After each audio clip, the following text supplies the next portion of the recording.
Hi, my name is Lexi Stratton and I'm going to be showing you my oral cavity model. Right here is where the oral cavity begins, and the first articulators within the oral cavity are the teeth. So we have the central incisors, the lateral incisors, the canines, the bicuspids, and we have the one first molar over here.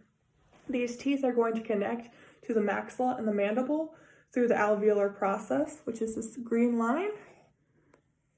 These teeth will play a role in articulation whenever we produce the sounds like th, and the tongue is either coming up and touching the teeth or coming in between the teeth for an interdental sound. Next, we're going to continue this oral cavity over to here.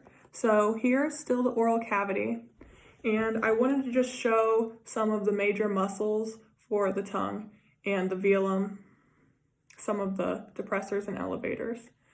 So before we get into those muscles, I want to mention how I have the hard palate up here, and it is separating the oral cavity from the nasal cavity. So up here we can kind of just reference the nasal cavity. I might do that a couple times. Down here, they are separated in color from the soft palate, so I can emphasize the soft structures and characteristics of the velum. So the first important muscle for the velum is going to be the tensor veli palatini, and it's going to tense the velum and stretch it out laterally to the pharyngeal walls. And then we have the levator veli palatini, which is going to elevate the velum. The tensor veli palatini, the levator veli palatini, and the uvulus, as well as the superior pharyngeal constrictor, work together to close off the nasal cavity. They work together as the velopharyngeal mechanism. And so this velum is going to be relaxed and open whenever we are breathing and whenever we are making nasal consonants like N, M, and ing. And now the velum will be closed during most English phonemes that we produce, as we do not need that nasal resonance. We just need oral resonance. And then we have the palatal glossus, which is connecting to the tongue and the velum, which is two soft structures. So it can pull the tongue up, the tongue tip up, and it can pull the velum down.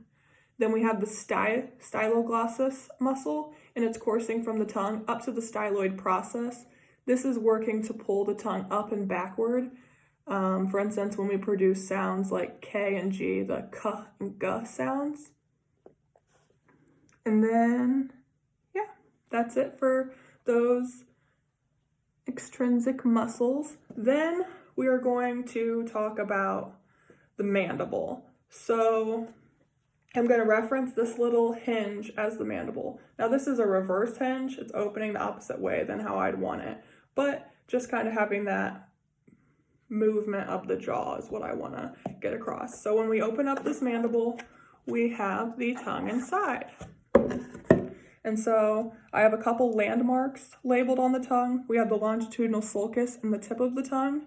The tip of the tongue is going to be important in articulation whenever it's going up and meeting that alveolar ridge and the back of the teeth for sounds like th, t, t, d, t, da. Next, I'm going to show you this view of the tongue. So it's a little bit hard to see on the camera.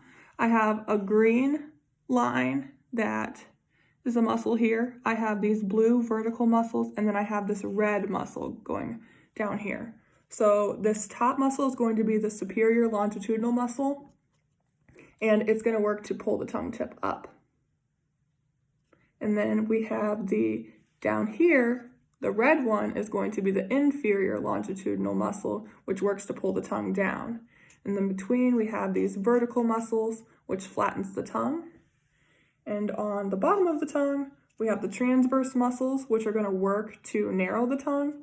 And we have the genioglossus. And the genioglossus pulls the tongue tip upward posteriorly, and it pulls the tongue backward anteriorly.